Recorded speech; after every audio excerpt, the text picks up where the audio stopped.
That was our resident recorder artist, Nathan Penrod, here in the studio today on RSquared Records Plugged In. Hey, everybody. I'm Joey Hughes. This is Ryan Ratajek right here, Mr. R² himself. And so we're coming at you. We're going to start podcasting. And so this is number 1. And so basically our podcast is just all about music and everything revolving music. We even got a little music theory little section coming from Mr. Nathan, the recorder artist we got back there. He's actually got his own recorder band, if that's a believable thing. And so, Ryan, would you like to start us out? I think first off, we're going to talk about maybe some musical equipment, recording equipment or something. Just, we're going to talk about anything that has to do with music, basically anytime, so we might as well start with something that sounds as good as any. Well, in the studio today, we are using a Blue Studio Spark mic. It is a beautiful mic. It captures voices pretty well, as you can tell right now.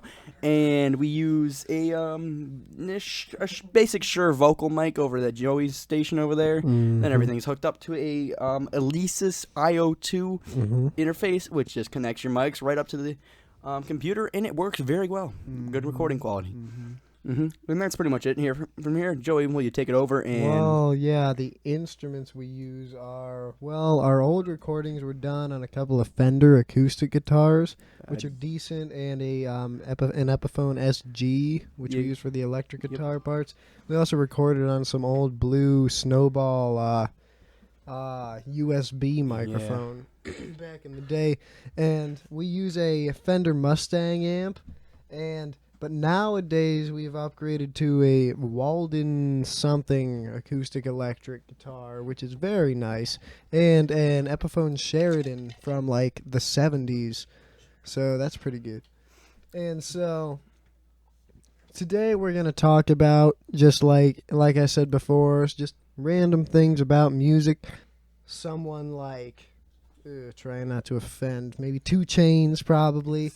Yeah, it would be the best example where if you listen to his words, there's really no sort of poetry or creativity to it, and it's almost like a step back to the early rapping of the 70s, where it's just basically like playful boasting over a beat, except the beats are nothing really more than heavy bass lines, and there's no real music to it, really. And it's just basically so overproduced that all you really need to hear is a thumping bass line, and people will like it at parties.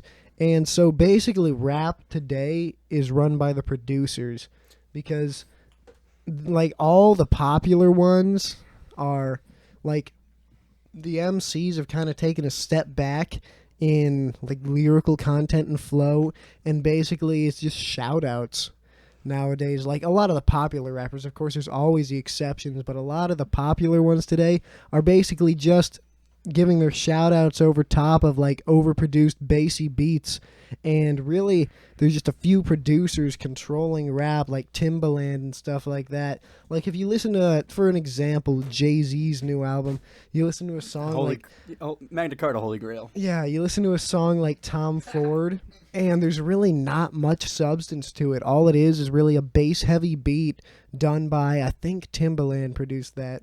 I think he might have done that whole album. Him and Rick Rubin.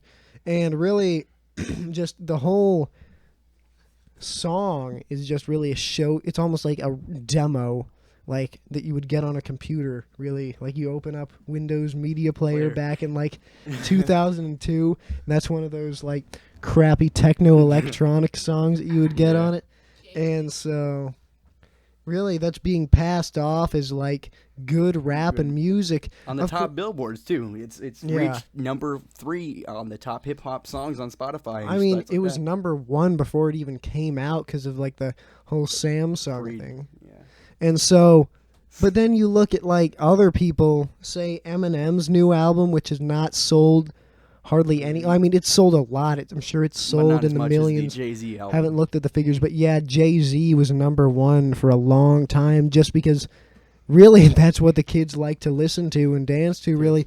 And Eminem was actually coming out with an honestly musical album where he's really just going back to the roots of what hip hop used to be, and it just him talking, like he's just telling stories and actually using varied like Lyrical lines. yeah, like lyrical content and like, differentiating flows and whatever. When Jay-Z is really just like shouting at the top of his lungs, there's really no flow to it.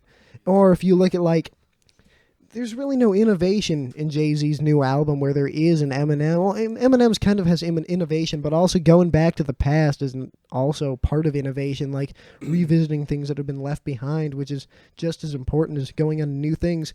And one artist who I think has really like taken a step forward would be Kanye West's new album, Yeezus. Like, you listen to each song, honestly, he produced it himself. He's not just some like guy with a personality who record companies pick up and just have producers do all the work for him, really, and just sings the lines. Yeah, just sell them as the face. He writes all his own lines, but the lines aren't even the impressive part of that album. The impressive part is his own personal producing, and like, of course, his lines going along with it just make it better. But just every song on that album has a different sound, like Black Skinhead, Blood on the Leaves, all that. Even his last song, I can't remember what it's called, but it's it's just a 70s soul song looped over, which kind of like Eminem is going back to the early days of hip hop, except it just has its own feel to it that just somehow is in such stark contrast to the rest of the album, but just fits in a way that only like someone with a true talent can do. And like, regardless of how much of like, I mean, a lot of people don't like Kanye as a person. Like, when they see what he does, he's not known for being a good guy, but as an artist, like, he should be respected, and he's actually bringing stuff to the table that is actually quality. Yeah, he's taken the genre to somewhere new, which hasn't really been done lately, like, from what I can see from who is making the Billboard charts. So that's just my little spiel about rap music right now. And I'm going to take a point off that, and you were talking about how we, as young people of America, actually do take a lot of what we are the main proprietor in these music. We are the ones that listen to it. We go to parties. We dances and everything. We listen to the music. We buy the music. We download the music. However we get it, I don't care how you get it. But we are the ones who listen to the music. We are the ones that control the industry. The consumer controls it. And when we listen to stuff like, say, we don't want to keep picking on Jay-Z, but not Jay-Z, yeah. If we download his album, download millions of it, they're going to keep making music like that because it makes them money.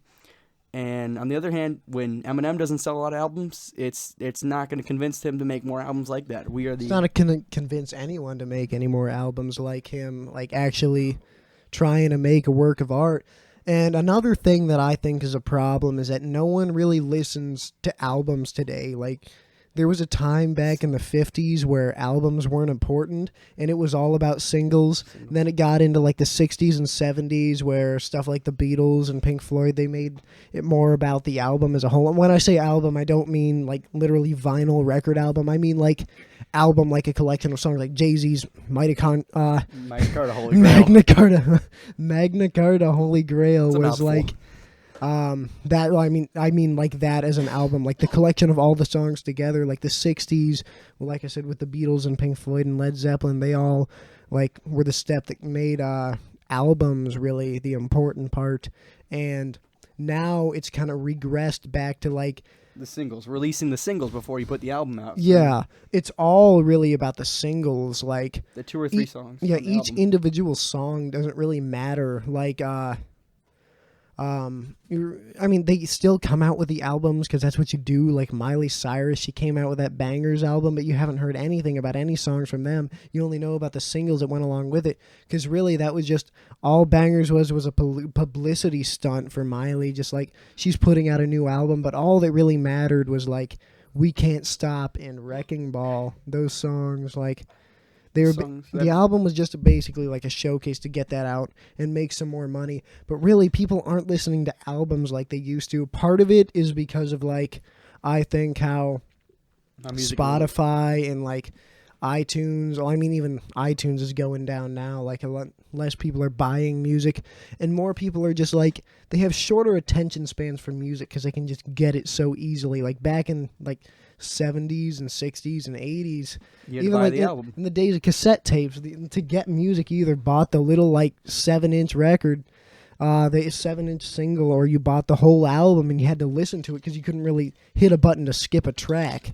So you really had to pay attention to the songs, and you actually appreciated the music a lot more, which caused people to do actually more to try to make a work of art out of the album, instead of just basically going back to the 50s days where guys like Phil Spector would have their artists just have an album basically full of filler led by their singles, and that's like kind of coming into like prominence again today with a lot of artists. Like, basically their albums don't really matter and it's just a few songs on them. And people like Eminem and Kanye, like, they're trying with Yeezus and Marshall Mathers LP 2, it seems to me, to try to get back to that time. Or not get back to that time, get back to that idea that the album should be a work of art in itself and should be listened to. And I mean, I just think it's important, if you really want to appreciate music, like if someone were to have an appreciation for music, to actually like be able to listen to a whole album. Like, it doesn't matter whether it be on CD or digital or even cassette tape or vinyl. It doesn't even matter what you do, as long as you're hearing the music and appreciating it. That's what's important, because honestly, just, you're not really supporting anyone by just going on YouTube, listening to a song. Or, I don't really know where I'm going with this, but what I'm trying to say is that music today is just, especially rap music, is kind of taking a step back. I like to basically reiterate myself, just basically taking a step back and making the music less important and making it more about the song and just how the song sounds, really. Like, it doesn't really require much substance anymore. Like, it's all just about like immediate gratification in the music is all it really is. And so I just think it's important for artists to occasionally have that special album come out where it's really like about the album and the music and the songs all together in themselves. And so basically it's important, if you appreciate music, to support these artists. And make sure that's, like, as Ryan said before, if no one's going to buy those albums, then it's not going to encourage anyone else to follow in their footsteps, and they're just going to follow the crowd and what's going on. And that's just going to further, like, degrade rap music and just continue to have people just giving it the current opinion it kind of does have on it, which is, like, easy to do, takes no skill, and is just a bunch of, like, fake gangsters just shout outs into the microphone. So that's my opinion on rap and rap today. Well, thank you for staying with us today on RSquared Records Plugged In. This is our first podcast of the I call it a season. Thank you for sticking with Joey's about 10-minute rant. Sorry about that. It's fine. It was great. Thank you for listening, and we're signing off.